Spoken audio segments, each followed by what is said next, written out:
예, 수고하셨습니다. 다음 유승락 의원님 질의해 주시기 바랍니다. 네, 위원장님 감사합니다. 장관님 장시간 고생이 많으십니다. 네. 민감 국가 문제인데요. 우리가 81년에 거기에 들어갔는데 이 제도가 생길 때부터 들어간 걸로 기록이 나와 있습니다. 그러다가 10여 년이 지난 93년에 우리가 해제를 추진할 때 우리 외교문서가 있는데 그걸 찾아보면은 지금 시점에서 참고할 만한 몇 가지 중요한 관찰점이 발견이 됩니다. 자료를 좀 띄워주시면 좋겠습니다.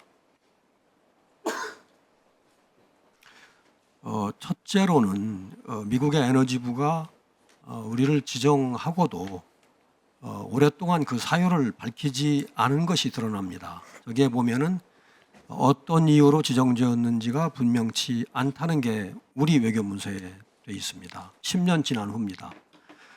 그렇기 때문에 지금도 미국이 진정한 사유를 밝힐지 좀 의문이 들어가는 대목이고요.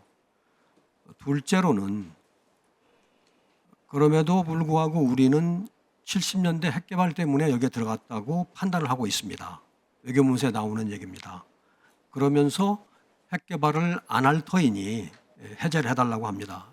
외교문서에 보면은 아국이 포함된 것은 핵무기 개발과 관련하여 70년대 아국의 핵 정책에 대한 불신과 우려가 반영된 것임을 감안 아국이 비핵화 선언을 통해서 핵무기 개발뿐만 아니라 핵 연료 재처리 및 농축시설 보유를 포기한 점을 설명한다 이렇게 되어 있습니다. 그러면서 지정 해제를 요청하고 있습니다. 셋째 관찰점은 이것에 대해서 미국도 드디어 이게 핵 문제라는 점을 인정하고 그리고 해제에 응했습니다. 이게 지금 나오는 건 미국의 외교 문서입니다. 거기에 보면은 참 잘 보이질 않습니다만 뭐라고 되어 있냐면 미국이 말하기를 민감 국가 리스트는 오직 핵과 관련된 문제임을 적시하고 있습니다. 저기 보면 pertains solely to nuclear matters 이렇게 되어 있습니다. 그러니까 미국은 10여 년간 지정 사유를 명백히 하지 않다가 해제 시점에서는 이제 인정을 한 겁니다. 지금 정부하고 미국은 이 문제가 보안 관련 문제다 이렇게 말합니다. 근데 제가 그 얘기를 들으면서 떠오르는 거는 미국은 그때는 지정 사유를 말하지 않았는데 지금은 설명을 한다는 건가? 또 아니면 그것이 지정 사유의 전부인가 하는 생각을 하게 됩니다. 그리고 아울러서 관련되는 의문은 다른 의원님들도 이미 제기했습니다만 이것이 보안 문제라면 관련된 개개인을 처벌하거나 대처하면 되지 왜 한국이라는 나라를 그것도 동맹국을 민간국가로 지정했는지입니다. 그러니까 개인의 보안 위반과 민간국가 지정 사이를 연결할 무슨 이유가 있는 건 아닌가를 생각하지 않을 수 없습니다. 달리 말하면은 보안 위반이 지정을 촉발했을 수는 있지만 미국이 한국을 민간국가로 지정한 데에는 또 다른 배경도 있지 않겠느냐 하는 겁니다. 그리고 그것에 대해서는 미국은 과거처럼 그 배경에 대해서는 다 얘기를 하지 않는 게 아니냐는 겁니다. 이렇게 볼 몇 가지 근거를 좀 얘기해 보자면 첫째로 우리는 과거에 핵 개발을 하다가 지정된 전력이 있는 나라입니다. 그 후에도 핵물질 추출한 여러 차례 한 전력이 있습니다.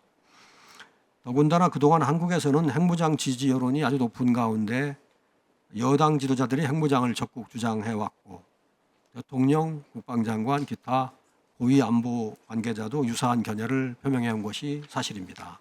그러니까 한국은 핵 개발을 추진할 가능성이 상당히 있는 나라입니다. 또 다른 이유를 보면 이번에 발생한 보안 사고를 보면 보안 사고 자체도 핵과 관련이 있습니다. 핵 관련 정보들입니다. 그러니까 미국으로서는 한국의 핵 개발 가능성에 경계심을 갖던 차에 핵 관련 보안 사고 등을 계기로 이렇게 결정하게 됐다라고 해석하는 것도 큰 무리는 아닙니다. 그리고 저희 당만 이런 말을 주장하는 것도 아니고 자료를 좀 띄워주시면 좋겠습니다. 미국에서도 유명한 전문가들이 이게 핵무장하고 무관치 않다는 얘기를 하는 사람들 여럿 있습니다.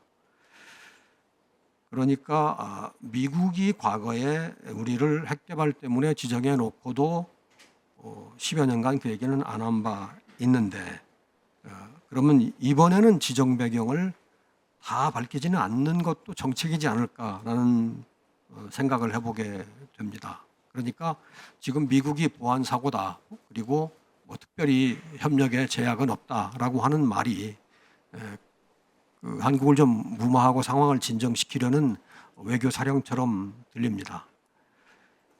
저희가 이 사안을 만약에 뭐 그러지는 않길 바랍니다만 보안 사고에 완전히 국한해서만 보게 되면 그것은 뭐 거짓은 아닐 겁니다. 그러니까 진실인데 부분적인 진실 아닐까.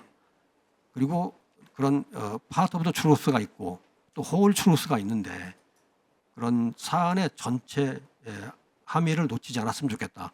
장관님 처음에 답변하시고 하실 적에 함의 얘기를 하셨는데 장관님도 그런 점을 염두에 두고 계신 걸로 제가 느껴서 제가 당초 예상하고 왔던 것보다는 장관님이 좀 전체를 긍정적으로 좀 풀어가려고 하시는 게 아닌가라는 인상을 받고 있습니다만 잘 대처해 주시기를 좀 부탁을 드립니다. 네, 그 위원님 말씀을 유념하면서 대미 협의에 임하도록 하겠고요. 그런데 말씀하신 것 중에 한두 가지 저희들이 파악한 바를 추가로 말씀을 드리면 우선 왜 개인이나 단체를 지정하면 되지 왜 국가를 지정하느냐 하는 문제는 국가를 지정하게 그 내부 규정이 돼 있다고 저희 파악하고 있고요. 그 다음에 90년대 있었던 그런 민간국가 지정 사례와 관련한 한미 협의는 분명히 핵 원자력 문제에 초점이 맞춰 있던 건 사실이 맞는 것 같고요.